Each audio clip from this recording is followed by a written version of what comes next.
دوای هەرزانبوونی نرخی نەوت و دروستبوونی قەیرانی دارایی لە هەرێمی کوردستان، ئێستا حکوومەتی هەرێم هەوڵی بژاندنەوەی کەرتەکانی تر دەدات بۆ زیادکردنی داهاتەکانی هەرێمی کوردستان، بە تایبەت کەرتی کشتتوکاڵ کە خاچی هەرێمی کوردستان خاچێکی کشتتوکاڵیە و بۆ کشتتوکاڵکردن شیاوە. وتەبێژی حکوومەتی هەرێم دەڵێت لەمە دووە بە داهاتی نەوت گرنگی بە کشتتوکاڵ دەدەین.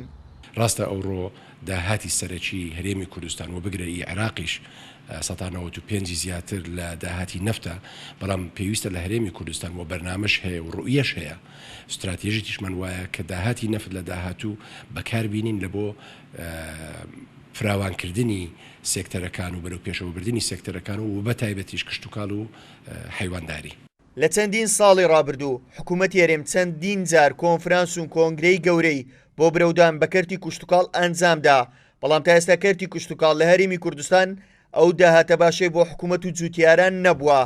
ئەندامێکی پەرلەمان دەڵێت دەبێت حکوومەت بۆ دەربازبوون لەو قەیرانە گرنگیەکی تایبەت بە کەرتی کشتتوکاڵ بدات.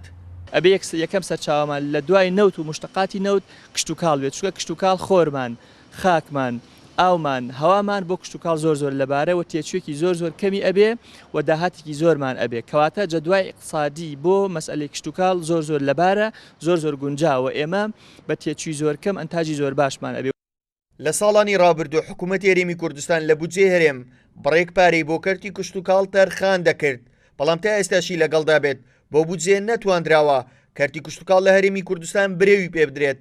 ئێستا دوای ئەو قەیرانە دارایی ڕوبەروەی هەرێم بۆتەوە، حکوومەت دەیەوێت ئەوەی لە دەستی سووە لە کەرتی کشتتوکاڵ بە گرنگجیدان بەو کەرتە داهات بەدەست بێنێتەوە و هەرێمی کوردستان جارێکی تر بە کشتتوکاڵ سەوز بکاتەوە.